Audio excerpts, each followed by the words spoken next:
Hello everybody and a very good evening to today's daily news series. So we are coming back after a span of 2 or 3 days. जैसे मैंने Telegram group पे बोल रखा है कि I was not well, but this does not mean that we'll skip on the topics. So इसी के चलते मैंने लास्ट 3-4 दिन के न्यूज़पेपर से जो मोस्ट इम्पॉर्टेंट टॉपिक्स है वो आज के सेक्शन में भी इंक्लूड कर रखा है. अभी इसमें कुछ ऐसे टॉपिक्स हैं, प्रीलिम स्पेसिफिक टॉपिक्स, जो शायद हम टाइम की वजह से आज कंप्लीट ना कर पाए. बट बहुत टाइम ऐसा होता है, जैसे कल सैटरडे है तो न्यूज़पेपर यूजुअली लाइट रहता है. Similarly we will be taking up those short topics in the coming few days, because 3 दिन में काफ़ी ओपिनियन पेज हुआ, perspectives and things which are really important from the national news perspectives have taken place, which we will cover in quite detail today. Now once we are done with that, then over the course of next 3-4 days we will move onto the shorter topics. So let us start quickly with the news which we have for today.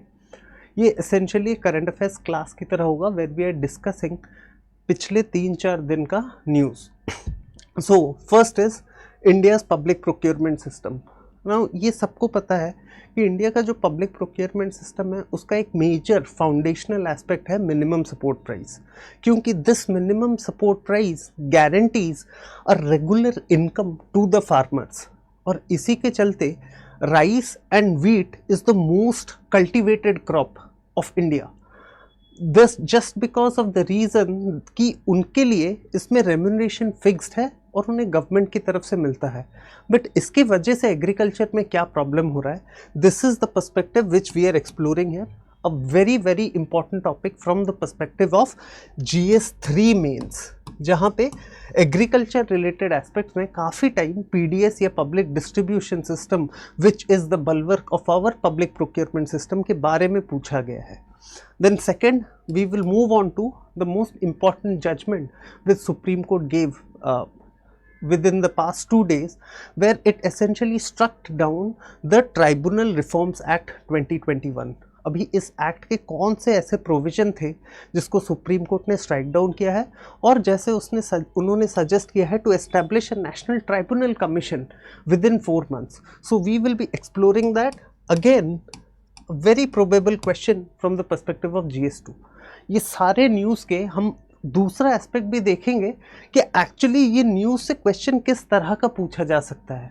If time permits I will give you a few questions for you to solve, else weekend classes में at study IQ we will solve it. Then the third aspect is the ground water crisis. Again an important topic, 2 paper के perspective से, GS1 and GS3. Now what is this groundwater crisis? इसके बारे में facts, what is the scale and extent of the problem, and thirdly what are the effects this has not only on health and society but economy. These are the perspectives we are going to cover here. Then कुछ महीनों पहले हमने ये topic discuss किया था on retrospective environmental clearances, जहाँ पे supreme court ने अपने एक जजमेंट में ये बोल दिया था कि एनवायरमेंटल क्लियरेंसेस जो रेट्रोस्पेक्टिवली लिए गए हैं या एक्स पोस्ट फैक्टो की तरह लिए गए हैं, वो उनको एसेंशियली खारिज कर दिया था कि वो मान्य नहीं रहेंगे. अभी उसी के ऊपर और एक रीविजिट हुआ है कोर्ट का, और इस कॉन्टेक्स्ट में सुप्रीम कोर्ट ने क्या बोला है. Again from the environmental jurisprudence perspective this topic holds a lot of significance. Then we have presidential reference and the supreme court. Presidential reference comes from article 143.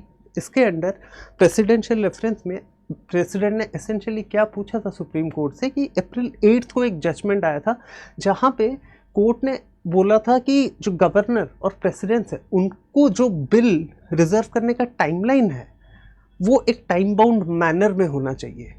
तो इसके रेस्पेक्ट में presidential reference एक गया था, और उसी के रिगार्डिंग सुप्रीम कोर्ट ने यहाँ पे कुछ क्लैरिफिकेशंस दिया है. Again a significant article for today's news. इस पर्टिकुलर टॉपिक पे हम आगे भी बातचीत जारी रखेंगे, क्योंकि ये लगभग नेक्स्ट 10-15 डेज के लिए this is going to be a very important topic of discussion. And finally just transition mechanism which India has supported at COP30. If we do not extend our time today, on the basis of these 5 we will surely go into this, else ये कल cover करेंगे.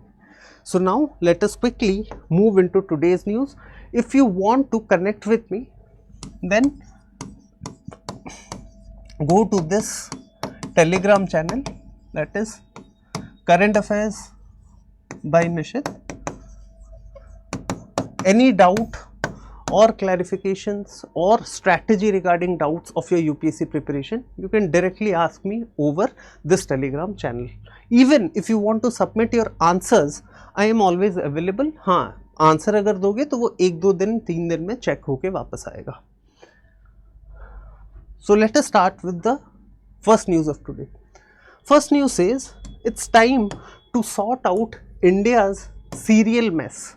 Serial mess as in यहाँ पे बात हो रही है rice और वीट की. Know what is this mess and how have we gotten into it. इसका जो बेसिक फाउंडेशन है, इसके लिए हमें कुछ चीज़ें जानने की ज़रूरत है. इसका जो मेजर वाटरशेड मूवमेंट है, that is green revolution. Now before green revolution we had a crisis of food availability as in we had a shortage of food grain. Post we undertook the green revolution in the late 1970s, we became a surplus food producing economy. But in this journey from a food deficit country to a surplus food production economy, हमारा जो एक यहाँ पे issue आया, that is our green revolution was very crop specific. Crop specific as in it essentially focused on the hybrid varieties of 2 factors or of 2 crops, that is rice and wheat.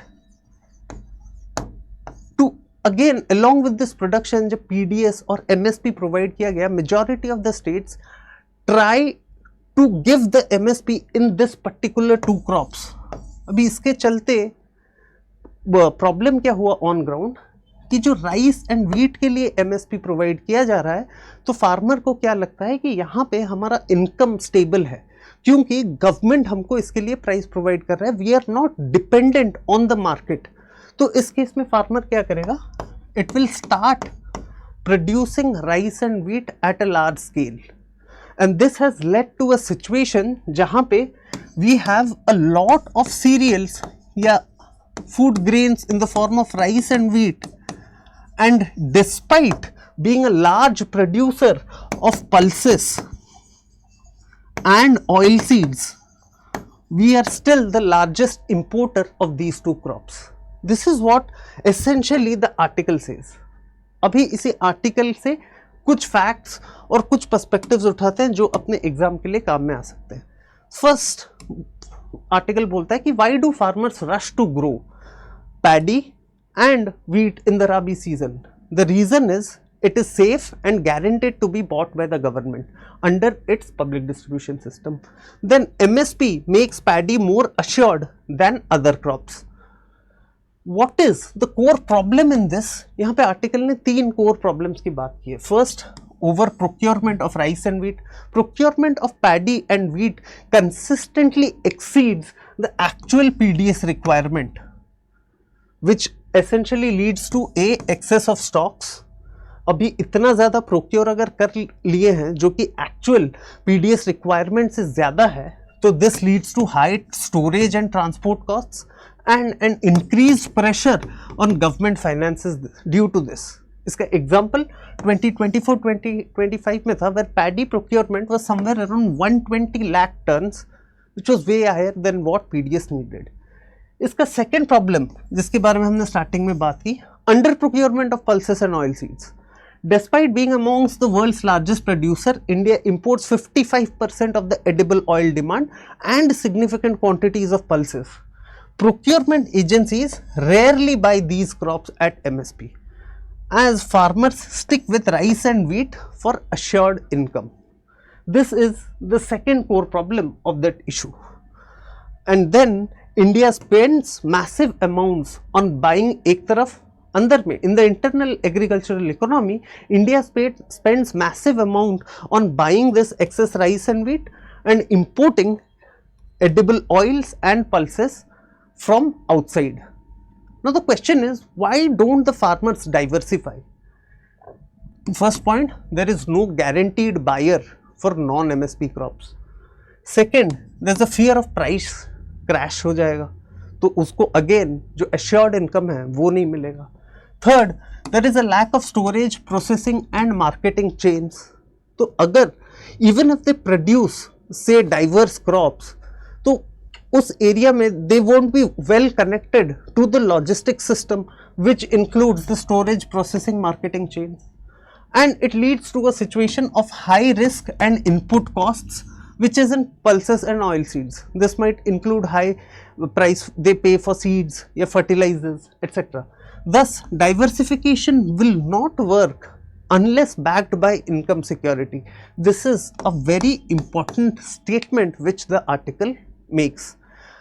Across a number of agricultural schemes, अब कोई भी agricultural scheme उठा के देख लो which focuses on crops other than rice and wheat, one of the major goals in all those aspects is agricultural diversification. But the article says कि अगर वो assured income promise नहीं कर रहा है, then such diversification schemes won't work. अभी यहाँ पे question कैसे आ सकता है? First, it might ask you about the various challenges.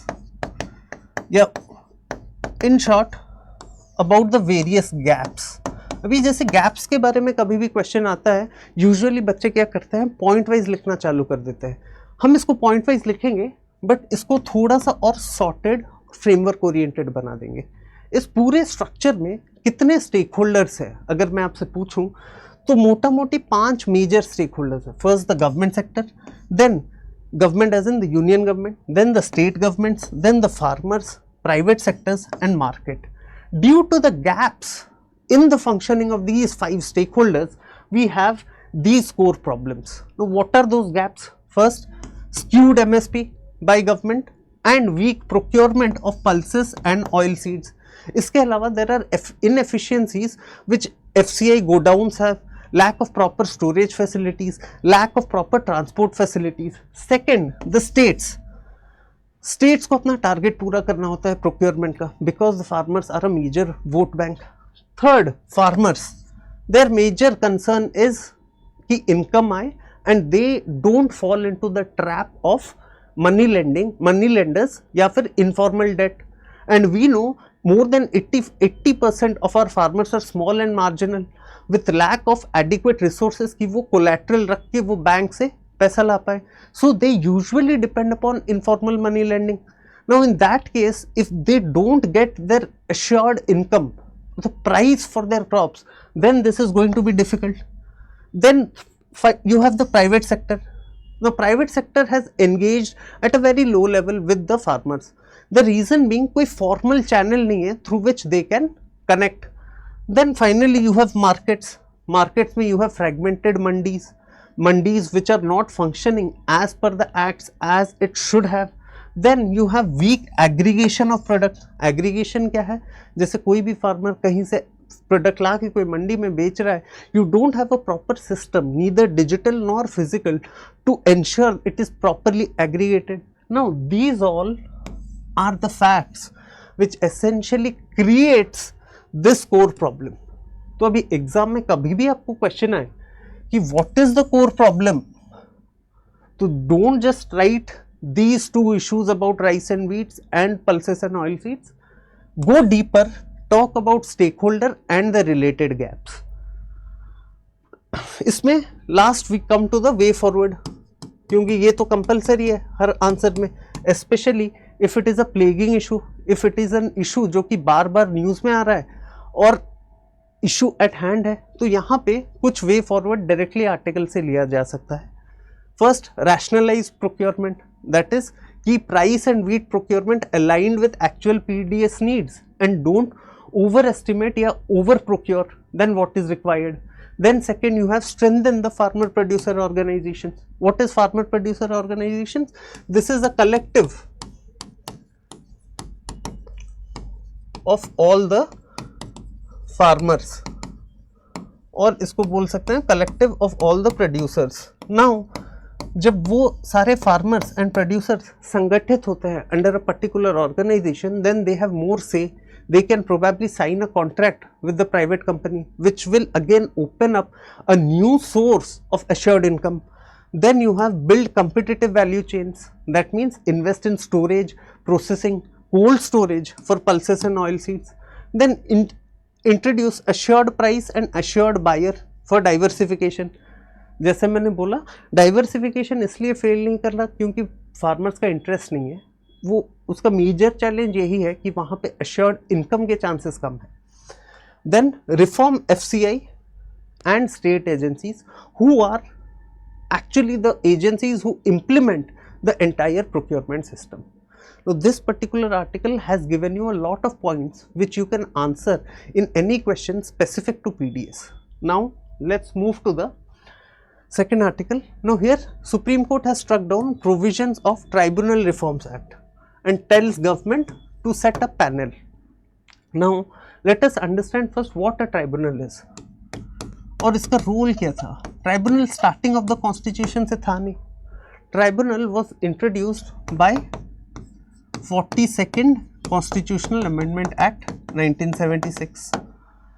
Now this is a quasi judicial body. Quasi judicial body as in it includes both administrative and judicial authorities. और इसके दो major intention थे. First to reduce the case load which is on the judiciary and second जैसे बहुत सारे technical matters होते हैं जैसे national green tribunals हुआ. Environment is essentially a technical subject. Then securities appellate tribunal था which concerned with the securities and bonds and etc. तो to ensure कि कहीं पे भी if we need technical expertise to resolve cases then we have that technical expertise. So मैं अगर इसको दो शब्दों में बोलूं, tribunal was somewhere at the midpoint of executive and judiciary because it had both administrative functions and functionaries and it had judicial powers and judges as a part of the tribunal. इसका जितना पूरा controversy है tribunals को लेके उसका core philosophy यही है कि sometimes the judiciary pulls this entire structure towards itself and sometimes executive pulls the entire structure towards itself. This is the core of the issue of issue related to tribunal. Now let us come to what this issue is about Tribunal Reforms Act 2021. Now there was a particular ordinance जो इससे पहले लाया गया था which essentially had similar provisions like this act. Now that ordinance or Tribunal Reforms Ordinance was struck down by the court. Then the government introduced this act. It had some provisions which the court says it essentially compromises the independence of tribunal, which is a judicial / quasi-judicial body. And उन्हीं provisions को लेके अभी supreme court ने बहुत सारे provisions उस particular act के quash किए हैं. What are those provisions? First, उस act में था the minimum age should be 50 of any tribunal member. Now this essentially violates the right to equality under Article 14 because it ignores the younger population. This was the first. Second, it talks about कि act में दिया गया था कि the members will have 4-year tenure. 4-year tenure मतलब 4-year tenure के बाद again there will be a new set of people who will come in as the members of tribunal. Now the court has reinstated the 5 years tenure which it had previously said in one of its judgment. So what this ensures is, this ensures security of tenure for the members, and if any body or any body has members who have security of tenure, this will ensure that they function independently and impartially. And finally, it has said or spoken about establishing a national tribunal commissions within 4 months. because this National Tribunal Commission will then be responsible for the appointments of tribunal members and ensuring the condition of service of tribunal members, making rules and regulations for tribunal members. So this will ensure essentially this particular commission it is out of the ambit of the out of the ambit of the executive, and there will be independence for this particular institution. ये पूरा case था tribunal को लेके। अभी article क्या बोलता है? Tribunal Reforms Act aimed to change how tribunals in India are structured, operated and how members are appointed. It replaced the earlier provisions from the Tribunal Reforms Ordinance which had been criticized earlier by the Supreme Court. Now what did the Supreme Court tell? That the unconstitutional provisions have been struck down. And what are the unconstitutional provision included?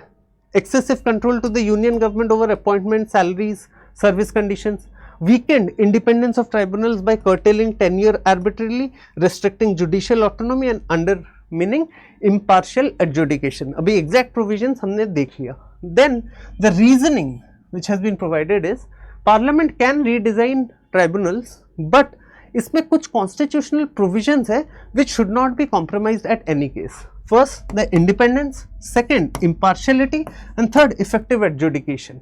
So these are essentially at the core of any constitutional arrangement of a body like a tribunal. Now this is what the Supreme Court has held. इस particular issue में जहाँ से एक जगह से जहाँ पे question actually आ सकता है, and which I would suggest you please write an answer and submit it on the Telegram group. How does National Tribunal Commission solve the issue of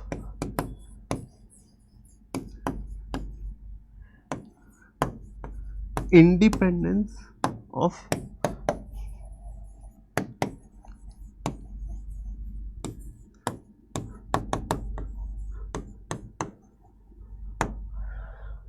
how does National Tribunal Commission solve the issue of independence of tribunals? Now this is a question which you can take it down, note it down, write it and submit it on the Telegram group. I myself will check it and give it you back. Then the next article is hidden cost of polluted groundwater. Now groundwater contamination of India is a growing public health and economic crisis, and this has emerged after a few tests which were held in Punjab, and it revealed high uranium, fluoride, nitrate and arsenic in groundwater. Now contamination affects both rural and urban families. Along with rural and urban families, एक तो it has a human impact, because if you are using water which is filled with uranium, fluoride, nitrate and arsenic for cooking, for drinking purposes, then obviously it has a human health impact. And the second aspect is if you are using this in agriculture again, it affects livelihoods. So these are the two perspectives which this article broadly talks about. Now this is the context of the article. Let's see what else matter can we get for our UPC, and this is actually an article which gives you a lot by which you can answer any question regarding groundwater crisis. So first is, what is the scale of problem? Latest All India Groundwater Quality Report of 2024 highlights that 40% of the districts in India have some form of contamination जो कि permissible limit से ऊपर है. 1/3 of Punjab's groundwater has dangerous uranium levels. This is an example. And nearly 600 million Indians depends on groundwater for drinking and irrigation. 600 million लोग depend upon groundwater for drinking and irrigation, which is directly impacting their human health and livelihoods. And 40% of the districts already have contamination. So that's the number is huge. And polluted irrigation water reduces crop yield and incomes, which obviously is the economic impact. यहाँ से economic cost अगर देखें, India loses approximately 6% of its GDP due to groundwater contamination as per the World Bank report. Mark a hash here. This is an important data which you need to remember. Then health costs from unsafe water run into billions, and waterborne diseases further lead to a lot of days जहाँ पे लोग काम नहीं कर पाते हैं. लोग काम नहीं कर पाते हैं as in they are not a part of the economic work for the government. They are not a part of the economic work for themselves and families. These all essentially create a number of impacts which can be categorized into three aspects. First, the health consequences, second, social consequences, and third, agricultural impact. Now, due to heavy fluorine in some of the areas such as Gujarat, fluorosis has been a disease which has affected a number of workers. This has led to disabled workers, increased medical debt, and reducing the earning capacity because the people pay a lot in their health. Then second is children suffer from skeletal and dental fluorosis, so which essentially hampers the demographic dividend which we are all proud of.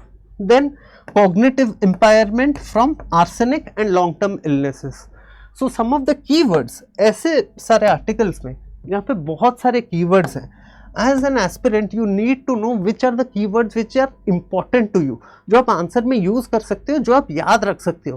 क्यों याद रखने के लिए अगर हम हर दिन 5 articles cover कर रहे हैं और मैं या आप भी खुद अपने से एक्सपेक्ट करो कि आप सब कुछ याद रख लोगे, वो पॉसिबल नहीं होगा. तो इस पर्टिकुलर इम्पैक्ट से मेरे को अगर 2-3 चीज़ें याद रखनी है, that is fluorosis in Gujarat and what are its health impact, then arsenic contamination leading to cognitive impairment. These are some of the keywords. बाकी जो है कि अगर they are affected by fluorosis, they are affected by arsenic contamination, then they will obviously spend more on health. Now if they are spending more on health, they also, since they are diseased, they cannot go and work, तो यहाँ पे economic impact होगा. This is something which you have to understand and then use in answers. But जो facts हैं और उसका impact क्या है, इम्पैक्ट आपको समझना है, फैक्ट्स याद रखना है. This is the game of current affairs. Then second is social consequences. Social consequences जैसे poor households by expensive bottle water, first वहाँ पे हैम्पर हो रहे हैं, and such diseases usually impact a number of vulnerable population living under a certain poverty line. And when you are asking them to spend on health, then this again further deteriorates their standard of living. Then rural areas depend upon contaminated aquifers. They face declining productivity and experience intergenerational impact, where this is transferred from the mother to the child and subsequently. Then third is agricultural impact. जैसे heavy metal contamination हुआ, toxin contamination in irrigation water reduces crop quantity, crop quality, productivity, nutritional quality भी hamper करता है. Export markets में भी इसका impact ज़्यादा रहता है, because export markets, agricultural export markets specially, they demand a certain amount of quality, certain amount of strict safety standards. Now, if the crop is being cultivated in such a way, then it will get discarded at the export markets based on its quality and safety, which again impacts the economy and more importantly income of that farmer. So these are the broader impacts which you can directly use in answers. Now why the crisis persists? So what are the challenges in groundwater governance? Question ये है यहाँ पे. First, weak enforcement of norms like industrial effluents, sewage treatment, etc. Then over extraction, lowering water tables leading to concentrated contaminants. Then subsidies often encourage water intensive crops. जैसे just we read, अभी MSP अगर rice के लिए मिल रहा है, paddy के लिए मिल रहा है, which is a water intensive crop. Water intensive crop मतलब it requires a lot of water at its input stage to have a good harvest. MSP अगर मैं सपोज एक फार्मर हूँ और मुझे पता है कि एश्योर्ड इनकम मेरा पैडी से है, तो मैं पैडी ग्रो करूँगा, but in that process I will use a lot of water, and along with water I will also use a lot of chemicals and fertilisers so that my production increases और मुझे ज़्यादा income मिले. These all factors twist and turns among themselves to make groundwater pollution and addressing groundwater pollution even more difficult. And then third, you have the problems of institutions institutional responsibility is fragmented, state का कुछ rules and regulation है, centre का कुछ rules and regulation है, there are various bodies working, जो कि finally fragmented institutional responsibility मतलब काम आगे खराब ही होना है. So what are the key challenges again with respect to this aspect. Institutional challenges जो हैं, monitoring apps, there is no real time ground water quality data, data ही अवेलेबल नहीं है तो पॉलिसी बनाओगे कैसे. Then weak regulation, industries often circumvent the norms for pollutants and effluents. Then misaligned subsidies, promote water intensive farming, जैसे again example यहाँ पे MSP. Then inadequate purification infrastructure, and finally environmental injustice where poor communities face higher contamination and health burden. But in this case you need to know a few case studies which the article has highlighted and is important for you to suggest either in way forward या how can we tackle. अगर question आता है तो उस case में this one Nalgonda district in Telangana, Nalgonda district in Telangana, purification plants were established but it involved the community members, the local community members in it for the establishment and the functioning of this purification plant, which essentially reduce fluorosis and improve public health. Then second you have Punjab and Haryana where pilot programs were run for crop diversification and micro irrigation which has shown promising results. So अगर मैं ये article को again एक through दूँ तो first you have all the data that is required, you have all the points that is required for answering any problem, for answering any question regarding the groundwater crisis. पहला problem and scale of problem, then you have impact, and then why, what are the governance gaps, and then finally you come to successful case studies.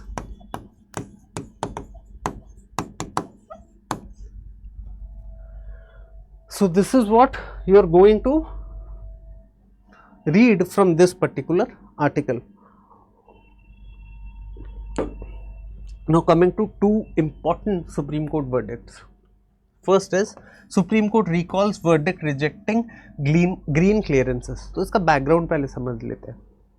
May 2024 में a two-judge bench of Supreme Court held that center's grant of ex post facto environmental clearances. X post facto मतलब retrospective, मतलब suppose मैं एक industry हूँ, मैंने कोई clearance लिया नहीं है, इंडस्ट्री एस्टैब्लिश कर लिया है, एस्टैब्लिश करके काम चालू कर लिया है, उसके बाद मैं जाके क्लियरेंस ले रहा हूँ, that is ex post facto या retrospective clearance. To already built projects was gross illegality and anathema to the environmental law. ये जजमेंट मई 2024 में सुप्रीम कोर्ट ने दिया. तो इसके चलते दो नोटिफिकेशन स्ट्रक डाउन हो गए, खारिज हो गए, जो कि गवर्नमेंट ने इशू किया था, which allowed for this retrospective clearances. Now in this these allowed industries and constructions, ये जो पर्टिकुलर दो नोटिफिकेशन थे इनको याद रखना जरूरी नहीं है, बट आप इशू एट हैंड समझो. ये वाला हुआ मई 2024 में. Now post this what happened exactly was a number of projects got affected. This included a lot of government projects as well, 24 central projects, 29 state level projects, और इसका total cumulative loss जो हुआ 20,000 करोड़ का. The reason being, उस सारे जो notification अगर खारिज हो गया, that means the companies could no longer get retrospective environmental clearances first, और जिन्होंने लिया भी था उनको भी खारिज कर लिया. तो वहाँ पे कंस्ट्रक्शन काम रुक गया, वहाँ पैसा आना भी बंद हो गया, because there was no idea कि ये प्रोजेक्ट आगे कैसे जाके ख़त्म होने वाला है, होने भी वाला है या नहीं. These included AIIMS Bhubaneswar expansion, Karnataka में ग्रीन फील्ड एयरपोर्ट बन रहा था, central armed police forces institute, और बहुत सारे IIT और मेडिकल फैसिलिटीज़ भी थे, which were important from health, education, defence perspective as well. Now again a three judge bench has again revisited that particular judgment. It has recalled the May verdict and it has upheld pleas seeking review, saying that The earlier judgment ignored fundamental aspects of environmental jurisprudence. Now this becomes critical for our study. What are the critical things which the previous judgment ignored regarding environmental law? ये लग तो ऐसा रहा है ना कि environment को protect करने के लिए वो बनाया गया है. First, this is a devastating economic impact आया है, which included economic loss and a lot of important projects getting stalled. Second, the majority opinion on that case said, retrospective environmental clearances को अब एक साथ खारिज मत करो, please allow it in exceptional cases. If demolition is not in public interest, then retrospective approval may be justified. तो अगर demolition से आपका इतना loss हो रहा है, which is essentially hampering public interest at some point, then जो retrospective approval है, you can consider this. Third, false narrative must be avoided. False narrative की जो बात की है, this is a major subject of debate. What is the false narrative the court talks about here is कि this is not a environmental versus development debate. अभी तक हम जैसे ट्रीट कर रहे हैं इसे, environment is not versus development. This is not correct when we are treating it as a binary. Rather, our focus is on or should be on sustainable development. And in sustainable development, environment and development are complementary to each other, not competitive to each other. जो environment versus development का debate है, इसके अंदर बहुत सारे से perspectives निकल के बाहर आते हैं, which is important for us. This is an important case to highlight in any question regarding environment and development कि this is not a binary but they should go parallelly. यहीं पे और एक भी perspective आता है, that is the perspective of first growth paradox. Now what is the growth paradox? Growth paradox says या asks कि can growth continue infinitely in a finite planet? मतलब planet या environment तो finite है, but can we expect कि economic growth infinitely चलता रहेगा? तो here we have to talk about limits and human aspiration as well. इसका और एक perspective है इसी particular debate का, which talks about intergenerational justice. Now what does intergenerational justice say? कि whose welfare is morally prior.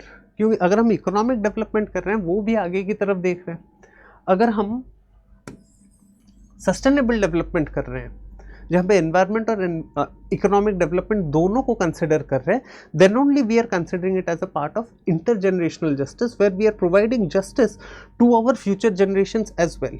किसी एक तरफ रह के एक का साइड लेना, considering them as a binary, this may not be the proper right approach for our future generation. On the Telegram channel, these are very ethics related terms, and this is one topic जो यहाँ से directly उठ के आ सकता है, where you are asked to analyze this debate कि is environment versus development always correct, or we should treat them as a part of sustainable development and both are complementary forces. Write about this particular aspect to me and send it to me on the Telegram channel. This is a good debate जहाँ पे ultimately आपको पहुँचना है through your preparation, where you are able to analyze such complex topics. Now इसके opposite में, ये तो majority opinion था इस particular case में, where they are considering environment and development not as binary but as parallel.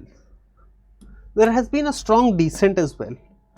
तो इसके चलते क्या बोला गया है कि ex post facto clearances essentially क्या करता है, वाउलेटर्स को रिवॉर्ड कर रहा है और जो एनवायरमेंटल रूल ऑफ लॉ है उसको कॉम्प्रोमाइज कर रहा है. Second thing, court is backtracking on environmental jurisprudence, क्योंकि ऑब्वियसली वहां पे वो एग्जैक्ट कंप्लीट बैन लगाना चाहते थे for any retrospective clearances. Then precautionary principle violated because environmental law demands prior assessment before construction begins, but यहाँ पे तो पहले कंस्ट्रक्शन चालू हुआ फिर क्लियरेंस ले रहे हैं. Then the review judgment falsely portrays environment versus development debate, क्योंकि ये क्वेश्चन है ही नहीं एनवायरमेंट वर्सेस डेवलपमेंट का, rather this is a question कि आप कब अप्रूवल ले रहे हो, this is a question of violation of environmental law.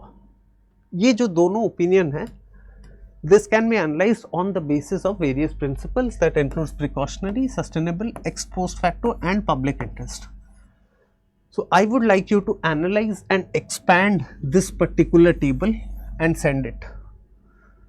What do you understand by this? और इसी judgment के respect में analyze करना, because this is a very important judgment.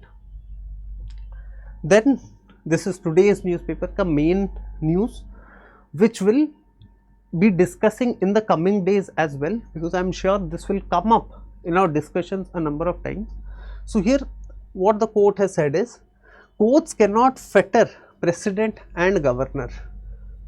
This is the first. So what is the news? A 5-judge bench of Supreme Court on Thursday answered a 16th presidential reference the country has witnessed by opining that the judiciary cannot fetter governors and the president to one size fits all timetables to dispose the state bills.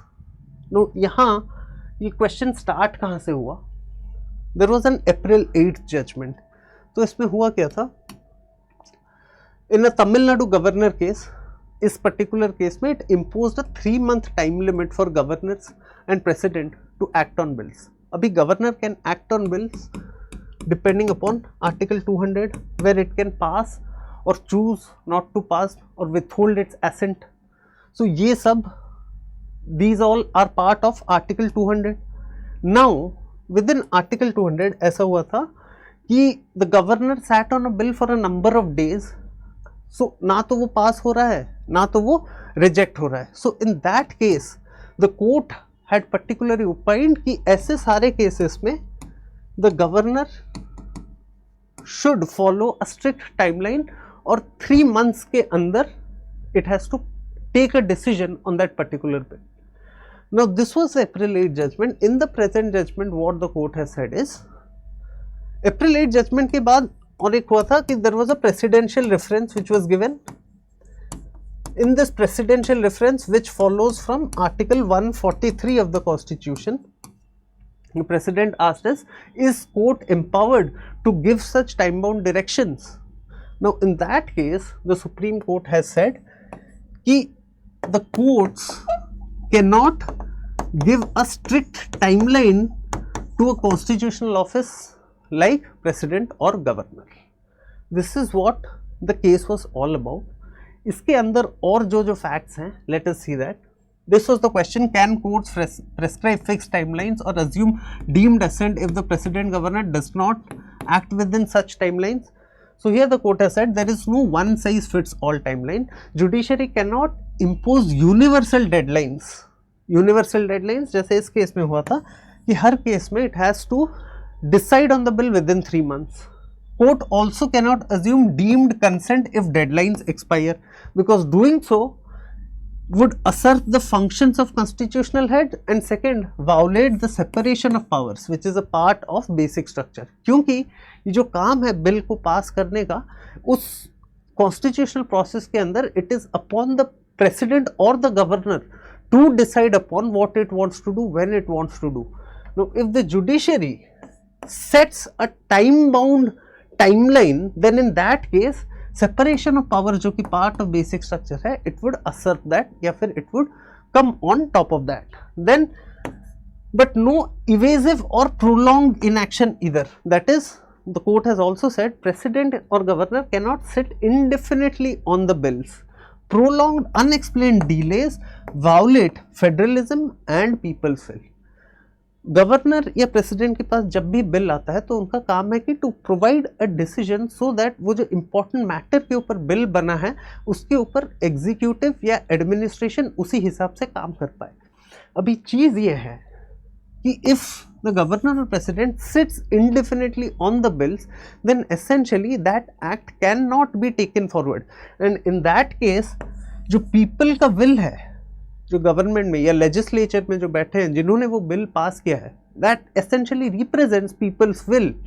Now that will be compromised and this will also compromise the federal nature of the constitution. So these are the aspects which this article talks about. Now in this aspect, इसमें कुछ other, there were total 14 questions in the presidential reference which we will slowly take forward in the coming days, but in this particular aspect it has clarified what is allowed and what is not. So what is allowed is limited judicial review को allow किया गया है in case of prolonged unexplained indefinite action. So इस case में there is a scope for limited judicial action. Then court can issue a limited mandamus to act within a limited reasonable time. Then what is not allowed is courts cannot review the merits of the bill itself, क्योंकि ये काम court का है ही नहीं. Court's work is to adjudicate and not decide कि if the legislation is right or should be implemented. That is the work of the legislature. Then the governor's decision under article 200, governor जो भी decide करता है उसके ऊपर फिर बाद में जाके the court can not review the merits of that particular decision कि उसने असेंट ग्रांट किया या रिजर्व किया या विथहेल्ड किया ascent. Now governor enjoys absolute immunity under article 361 and cannot be personally summoned. So इस particular case का effect fourfold है. First, it protects state legislature from executive stalling. Second, it upholds federal balance. Third, preserves separation of power and ensures constitutional functionaries act reasonably, not arbitrarily. How it does this particular aspect? Because it allows for limited judicial review. So this is today's series till now. We'll take up the rest of the news and the other important aspects tomorrow, and let us continue this series while you submit me your answers regularly so we can have a direct feedback mechanism. Thank you.